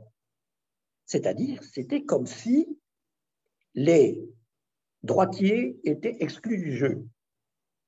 Vous faites une compétition sportive quelconque et vous excluez tous les droitiers. Et ça, c'est à peu près le grand jeu des interactions faibles qu'on en a assisté. Alors, c'était tellement surprenant, la façon dont on l'a vu était indirecte, c'était tellement surprenant que Mme Wu a construit une expérience qui était quasi une expérience didactique. Elle a construit un électroaimant. Alors, l'électroaimant, c'est un bobinage. Et pour faire un bobinage, il faut une main droite ou une main gauche. Il faut choisir un sens de bobinage. On va prendre la main droite. Elle a mis là-dedans du cobalt et elle a observé le cobalt a l'intérêt qu'il se désintègre, les bombes à cobalt, et il se désintègre en émettant un électron. L'électron, il est ici. Alors, la propriété, c'est que cet électron, je vais changer mon pointeur. Voilà, je vais plutôt mettre les pointers, voilà. Donc, l'électron, il est ici. Et vous voyez qu'il va à l'opposé de l'hélice d'extrogir que j'ai dessiné. En fait, il va à l'opposé du spin du cobalt. Mais c'est un peu paradoxal parce que l'électron, il ne connaît rien à la main gauche et à la main droite. C'est encore plus paradoxal, plus surprenant, parce que si je regarde l'expérience qui se passe dans le miroir, donc je mets un miroir, je regarde ce qui s'y passe, je vois une expérience où cette fois, l'hélice a l'air de boucler à gauche et où l'électron va à l'opposé de l'hélice, et je sais que cette expérience n'est pas réalisable. Donc, c'est une chose très paradoxale que je peux voir dans un miroir, une expérience qui n'est pas réalisable. Si vous me montrez un film, je peux vous dire, OK, je vous crois, bien, non, vous avez triché, vous avez pris ça dans un miroir. C'est le vieux truc de la diapositive qui est mise à l'envers. Hein. Donc, OK. Et c'est effectivement un vilain fait qui brise une belle symétrie. Effectivement, on est venu à décrire ceci comme le W interagit avec les quarks, il interagit avec l'électron, le neutrino, etc. Mais il interagit uniquement avec les quarks polarisés à gauche. Et ça tombe bien parce que le W interagit soit avec gauche-gauche, soit avec droite-droite, et bien seulement, il n'interagit pas avec les particules orientées à droite. Alors ça paraît logique comme conclusion, puisque c'est ce qu'on avait observé. On a dû établir ça pour tous les quarks. Et vous allez voir qu'il y a 6 quarks. Et ça a pris des années et des années pour vérifier que pour chaque quark, c'était effectivement vrai, c'était que ce W n'interagissait qu'avec les particules lévogyres. Les droitiers n'avaient pas droit de participer à ce jeu de basketball. Par contre, bon, je peux dire que le Z, pour vous consoler, pour consoler les droitiers, je peux dire que le Z, lui, interagit avec les deux, mais pas de la même façon. Donc, nous voyons ici une situation qui est intéressante parce qu'en fait, les interactions faibles vont plutôt, ce qu'on appelait les interactions faibles, pas vraiment faibles, vont maintenant plutôt se distinguer par le fait qu'elles violent une série de symétries apparemment évidentes, les symétries discrètes, comme la symétrie gauche. Alors, je ne sais pas, je pourrais poursuivre ceci en parlant de la stabilité des familles, etc. Ça, on entre dans la zoologie, c'est l'ensemble des quarks qui ont été observés, parce que une fois qu'on a eu l'électron, le muon et le tau, ben, on s'est bien rendu compte que la même chose devait se passer pour les quarks. Et ça, c'était toute une série de découvertes. Certaines ont été prédites, aucune des masses n'a pu être prédite, et on a une zoologie de masse, je vais laisser tomber ceci, on a une zoologie de masse de quarks. Je précise que toutes ces particules ici, les quarks C, T, S, B, sont instables. Ils sont très lourds. Le T est même plus lourd que le W ou que le H. Il fait 170 masses du proton, mais il se désintègre instantanément dans les autres familles. Et ça, à nouveau, le boson H joue un rôle essentiel dans certaines de ces désintégrations. Bon, je vais sauter cette partie-ci parce que je crois que vous pouvez la lire.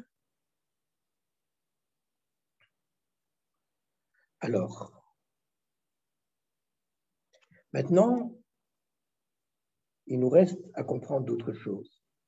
C'est que nous avons une grande réussite avec les interactions fondamentales, avec la symétrie.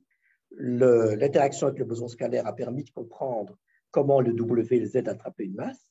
Il a permis de comprendre comment les autres particules attrapaient une masse, mais il ne nous dit pas quelle masse ils attrapent. Et ça, c'est parce que le scalaire se couple de façon complètement arbitraire aux autres particules. Nous n'avons aucune contrainte, aucune universalité, et on trouve des masses aussi variées que 173 GeV, 0,02 GeV pour des quarks. Pour des leptons, ben vous allez 0,005 GeV, et les neutrinos, on n'en parle même pas. Et à chaque masse correspond à un coefficient de couplage arbitraire du boson H, et ça, c'est clairement un mystère qu'il nous faudra résoudre. Alors, bon, je ne vais pas insister ici dessus, je mentionne juste la supersymétrie, parce que c'est une des rares théories qui avait prédit un scalaire. Pour le reste des théoriciens, bon, on acceptait que le scalaire était une solution pour donner de la masse W ou Z, mais on se disait que c'était peut-être une solution temporaire avant de comprendre un mécanisme plus détaillé. Je laisse tomber ceci. Je vais laisser tomber cette partie-ci parce que je voudrais passer aux questions. Si on a du temps après, je reviendrai. C'est la défaite de l'antimatière. C'est-à-dire que du fait des interactions faibles, non seulement gauche et droite ne sont pas symétriques pour les interactions, mais passé et futur ne le sont pas non plus. Alors, si vous faites de la mécanique, vous faites un pendule, ben le pendule il se balade de gauche à droite, de droite à gauche, vous le filmez, tant qu'il n'y a pas de frottement, ben, il continue à osciller bien bravement. Vous passez le film à l'envers, ben, il passe de droite à gauche, de gauche à droite, ben, c'est la même chose. Vous ne pouvez pas dire si le film a été tourné dans un sens ou dans l'autre. Vous ne pouvez pas dire si on triche. Par contre, dans des phénomènes qui violent ce que nous appelons la symétrie CP ou renversement du temps, on a de telles choses, ça a été observé. Ça n'a pas été observé comme l'expérience de pensée que je vous décris ici. L'expérience de pensée, c'est on envoie une particule, par exemple un neutron, dans un champ magnétique et un champ électrique. Le neutron a un dipôle magnétique, donc il va être défléchi par des électrons aimants. Il va aussi être défléchi parce qu'il a un moment électrique dipolaire qui est effectivement une violation de cette symétrie CP boîtée. Donc, si c'est le cas, et on croit que ça le sera, on va avoir cette trajectoire-ci comme la trajectoire qu'on voit dans le temps évolue normalement.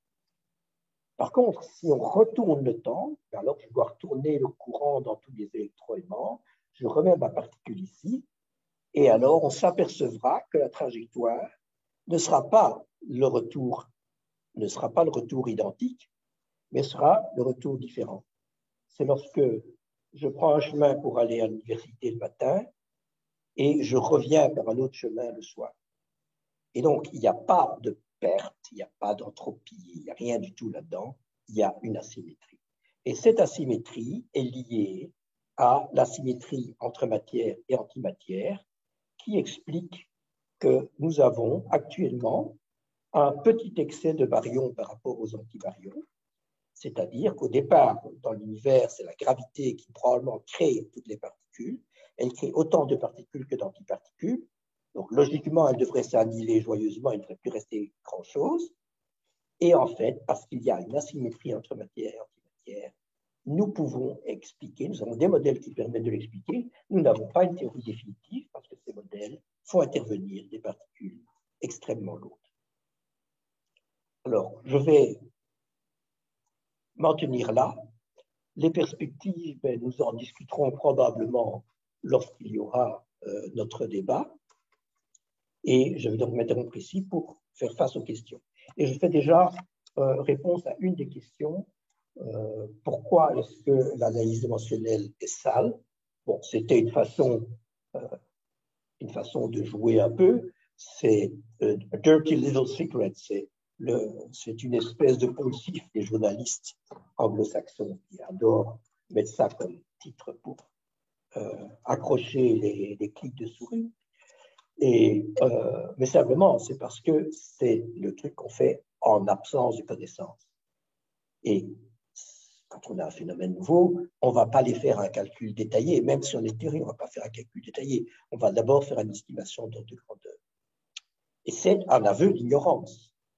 Et ça marche aussi longtemps qu'il n'y a pas un mécanisme subtil qui vient en jeu. Et donc, il y a l'hypothèse implicite, lorsqu'on fait l'analyse dimensionnelle, que seules les quantités que nous voyons interviennent directement.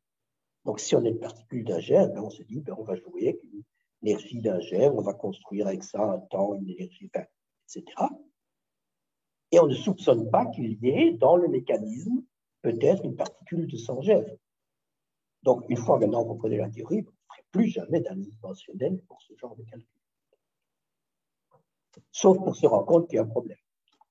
Donc, je vais déjà arrêter là-dessus. Je vais maintenant interrompre le partage. Voilà. Et je reviens. Un grand merci, Jean-Marie, pour cet exposé très clair et passionnant. Il y avait encore une question qui concernait la matière noire, peut-être les regrouper. Donc, la première question, qui te demandait pourquoi est-ce que ce n'était pas une matière noire ordinaire dispersée, de Alain Huet, il demande si ça ne pourrait pas être du gaz. Et alors, M. Cromlin demande est-ce qu'il y a une évidence ou une preuve expérimentale de l'existence de la matière noire aujourd'hui? Preuve expérimentale. Donc, il faudra peut-être préciser. Alors, la notion ici, attends, je ne l'ai plus. Est-ce que je suis sorti? Tu me vois? Je te vois. Oui, je te vois. Essayer de... Et je t'entends, c'est parfait. Tu m'entends, alors je n'ai pas besoin de me voir, moi. Et donc, la question, c'est de savoir qu'est-ce qu'on entend par une preuve expérimentale. Nous savons qu'à un certain niveau, la gravitation ne peut plus rendre compte de l'attraction des étoiles dans les galaxies, les étoiles lointaines dans les galaxies, ne peut pas en rendre compte avec la force de gravitation telle que nous l'avons.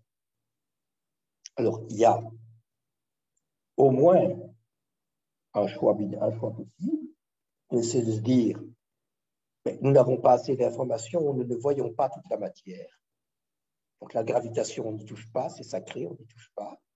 Et on se dit, il y a une certaine quantité de matière qu'on ne voit pas, qui n'est pas lumineuse, et on l'appelle donc matière noire. Ça, c'est une possibilité. L'autre possibilité, c'est de se dire, c'est la gravitation qui ne tient plus coup. Mais là, les choses se compliquent très fort, parce qu'une fois qu'on veut modifier la gravitation pour le faire, c'est difficile, et la matière noire se manifeste à différentes échelles dans les galaxies, dans les amas galactiques, et puis aussi lorsqu'on étudie, mais là c'est encore plus spéculatif, l'évolution de l'univers naissant.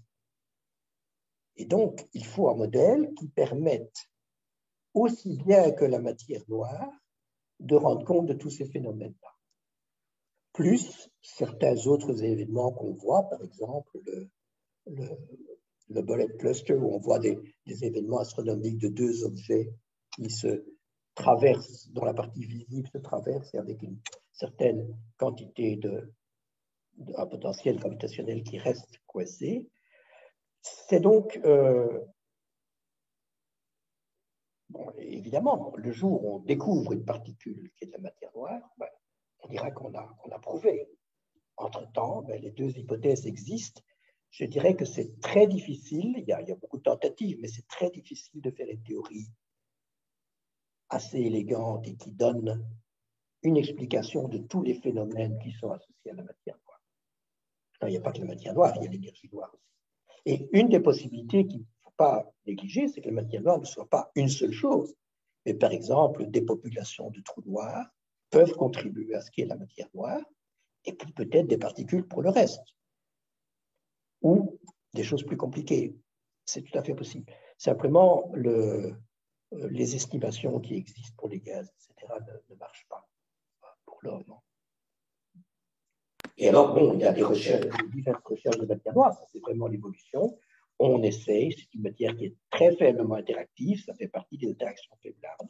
On a des détecteurs extrêmement sensibles, extrêmement isolés, etc., où on essaye de voir une interaction de matière noire en utilisant des squids, donc en essayant simplement de mesurer la petite perte d'énergie de la matière noire.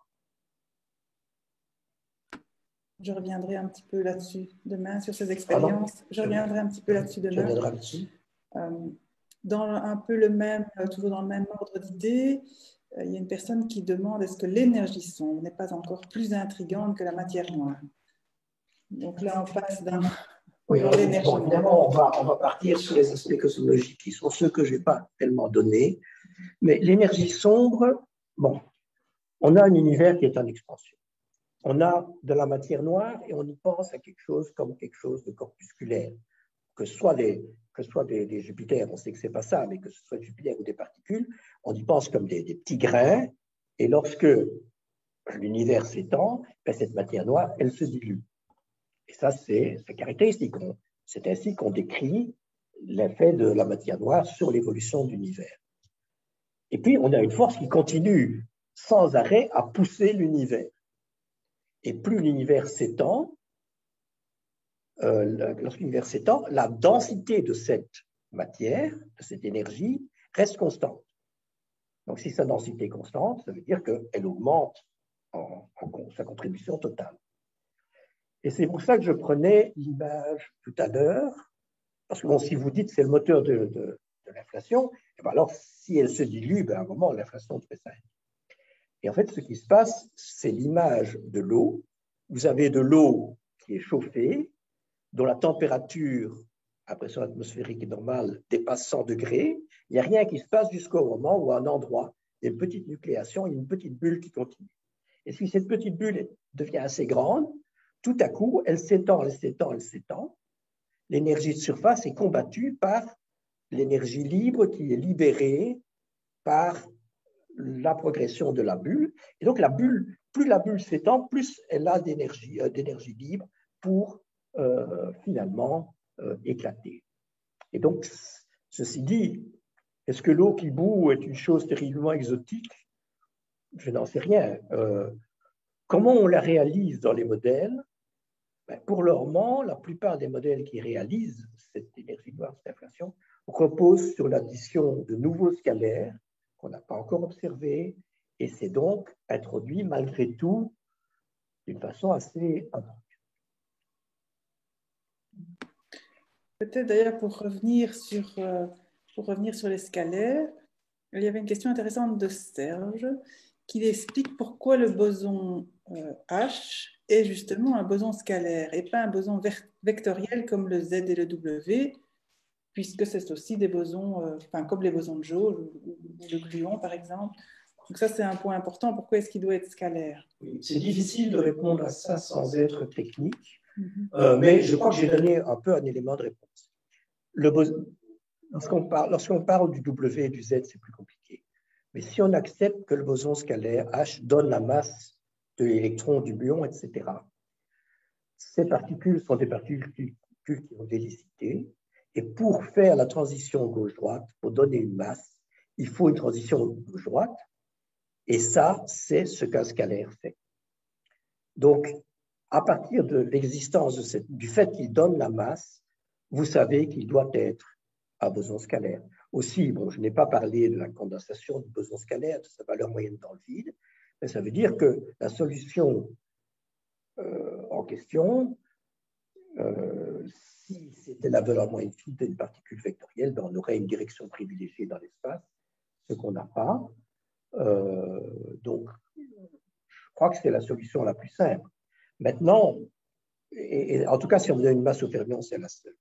Maintenant, je veux dire qu'avant la découverte du boson H, on se demandait s'il n'y avait pas d'autres mécanismes qui jouaient. Par exemple, une nouvelle interaction forte, et que ce boson scalaire soit en fait un état lié d'autres particules liées par des forces fortes nouvelles. Ça, c'est une possibilité. Et on a même pensé à des interactions cumulatives des bosons de jauge eux-mêmes qui conduiraient à ce genre de situation. En fait, la situation est assez comparable à la situation de la supraconductivité. Et là, ce sont les bosons de jauge eux-mêmes qui fournissent, avec l'aide du cristal, qui fournissent l'équivalent du boson scalaire. Et ce sont les paires de Cooper, c'est le partenaire des paires de Cooper, donc ce sont effectivement des bosons scalaires composites. Mais dans l'ensemble, qu'il s'agit d'un espace, d'un état composite ou pas, il doit être scalaire, c'est-à-dire ne pas avoir de spin. D'ailleurs, une autre question qu'on pourrait se poser, c'est pourquoi est-ce que cette particule scalaire, elle est tellement unique? C'est la seule particule de spin 0, donc de particule scalaire, dans l'ensemble des particules élémentaires, alors que des particules de spin 1,5, les fermions, il y en a beaucoup, des particules de spin 1, il y en a beaucoup aussi. Est-ce qu'on ne pourrait pas s'imaginer qu'en fait, on puisse avoir plusieurs particules scalaires? A priori, il n'y a pas de raison qu'il n'y en ait qu'une. Et par exemple, est-ce qu'on pourrait imaginer qu'une particule scalaire permette à certains types de particules d'acquérir une masse et qu'un autre scalaire peut jouer sur d'autres particules du modèle standard pour donner des masses? A priori, est-ce que ça n'aurait pas été aussi une possibilité qui n'a peut-être pas été choisie dans la nature, mais qui rendrait un espèce d'équilibre entre les différents types de particules? Alors, je vais repartager mon écran. Oh, c'est un peu idiot, mais c'est pour vous dire où ça se trouve dans les transparents, parce que vous pouvez télécharger les transparents, puis il y a beaucoup plus de détails. Donc, en fait, les scalaires, c'est une chose qu'on n'aime pas voir dans sa théorie parce qu'ils sont largement arbitraires. Et donc, quand on a un arbitraire en théorie, ça veut dire qu'après, il faudra expliquer pourquoi le couplage est ceci, pourquoi il est ça. Il n'y aura pas une raison simple. Il y a une théorie qui prédisait l'existence de scalaires. C'est la supersymétrie. Et la supersymétrie associe à toute particule une particule de spin différent. Donc, si vous avez un fermion avec un spin 1,5, elle va lui associer un scalaire. Si vous avez un vecteur avec un spin 1, elle va lui associer un fermion avec un spin 1,5. Et ainsi de suite. Et donc, ça veut dire que pour chaque particule que nous connaissons, la supersymétrie postule l'existence d'une autre particule dont le spin diffère par 1,5. C'est-à-dire qu'à chaque fermion, nous allons avoir un scalaire associé. Donc, je ne sais pas, par exemple, le quark charmé va avoir peut-être un charminot qui, lui, sera un scalaire. Pardon, oui, ce sera, c'est pas ainsi qu'on va l'appeler. Enfin, un quark va avoir un squark qui sera le partenaire supersymétrique du quark, et le squark, lui, sera un scalaire. Le vecteur aura un fermion associé, le boson de jauge aura ce qu'on appelle un gaugino. Alors, il y a le wino, c'est très amusant parce qu'on prend le W, on dit wino, en anglais c'est wino, ça veut dire un soulard. Donc, il y a toute une zoologie qui était prévue dans la supersymétrie. Bon, la seule chose, c'est qu'on n'observe aucune de ces particules. Mais en particulier, la supersymétrie impose l'existence de ce qu'on appelle de deux doublets scalaires. Alors, lorsqu'on prend, je parle du H, en fait, le H est un doublet, ça correspond à 4 particules, mais 3 particules sont absorbées par le WZ pour donner de la masse, et il reste la particule H dont je vous ai parlé. C'est beaucoup trop simplifié là. Et si maintenant nous avons 2 doublets, nous aurons 8 particules, il n'y a toujours que 3 qui seront absorbées, donc on aura 5 particules scalaires observées, et c'était un des grands espoirs du LHC. Ça reste une possibilité dans le cadre de la supersymétrie ou non. Pour moi, c'est d'ailleurs une des prédictions principales de la supersymétrie, parce qu'on peut jouer avec beaucoup d'autres choses. En fait, quand on ne veut pas avoir une particule, on trouve un mécanisme qui lui donne une masse juste plus grande que le dernier accélérateur et juste assez grande pour stimuler les expérimentateurs pour construire un nouvel accélérateur. C'est comme ça qu'on attrape des citations. Mais oui, il y a des théories qui le prévoient. Et dans le cas de la supersymétrie, tous les couplages des scalaires sont prévus parce que ce sont les analogues des particules existantes. Donc ça, c'est une théorie où il y a des scalaires de façon prédictive. Simplement, on ne l'a pas vue. Alors peut-être qu'on la verra un jour, peut-être qu'elle n'était pas à 1 TeF, peut-être qu'elle sera à 2 TeF, 3 TeF, 4 TeF. Pour le moment, on a exploré à peu près de façon exhaustive, je crois, jusque 2 TeF, 2 TeF et demi peut-être. Barbara vous donnera peut-être le chiffre exact. En tout cas, vous pouvez lui demander demain. Oui, c'est clairement quelque chose qui est très intéressant, c'est d'essayer de voir s'il existe d'autres scalaires aussi dans la nature que le boson de Brod-Angler-X. Voilà, alors je vois qu'il est 55, donc je ne vois plus d'autres questions. Si. Est-ce que François aimerait dire quelque chose? Oui, très bien. François Angler désire peut-être faire un petit commentaire. Est-ce qu'on l'a en ligne? Il faut demander à M. Morez de le mettre en ligne. Oui, M. Morez va le mettre en ligne.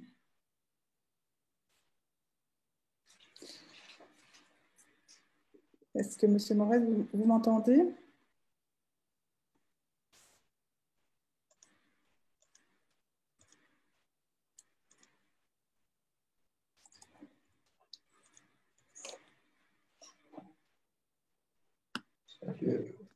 Ah, voilà, j'entends peut-être. Tu es en contact avec l'Académie. Vous voulez dire, voilà. Vous me mettez sur le machin? Voilà. François, on t'entend, monsieur. Ah, je peux parler? Oui. Oui. Alors, tabac. Bien, je peux dire une chose. Bien sûr. Oui, mais je vous ai écouté avec beaucoup d'intérêt. Enfin, j'ai écouté surtout Jean-Marie, évidemment, mais la discussion maintenant, j'ai tout suivi. Je vais bientôt devoir partir parce qu'il y a un couscous qui m'attend. Mais voilà, je voulais faire une remarque. Parce que vous avez discuté maintenant du scalaire. C'est pourquoi de la question du scalaire. Vous m'entendez? Non. Vous m'entendez pas? On t'entend très bien, François. Ah, bon. Tu peux faire ta remarque. Bien. Donc, je ne dois pas parler dans ce téléphone, parce qu'il m'a mis un téléphone. Je suis directement sur le Zoom, là. Oui, oui, c'est très bien. Ah, bon, alors je ferme le téléphone parce qu'il m'a embêté. Bon. Donc, je voulais simplement faire une remarque. Je crois que quand on dit que le scalaire donne de la masse, en fait, c'est la condensation qui donne de la masse. Et c'est une raison essentielle, à mon avis, pour laquelle il faut un scalaire. Parce que, comme Jean-Marie d'ailleurs l'a fait remarquer, mais toute autre particule introduirait des anisotropies dans l'espace qui ne sont pas là. Et donc, je crois que c'est assez difficile, en première vue, en tous les cas, évidemment, tout est possible avec des complications, mais ça paraît assez difficile de faire une particule qui couple avec des tas de gens pour leur donner de la masse, mais quand on réalise que ce n'est pas vraiment la particule qui le fait, mais la condensation, c'est-à-dire une interaction avec énormément de poids de particules. C'est ça qui donne la masse. Et quand on fait, disons que si on le regarde mathématique, on voit que c'est la valeur moyenne du champ qui est l'objet qui donne du champ bosonique qui donne la masse. Donc, je crois que c'est essentiel que ce soit la condensation, qu'il y ait une condensation. Et Et s'il y a une condensation, c'est difficile d'imaginer que ça puisse être autre chose qu'un scalaire.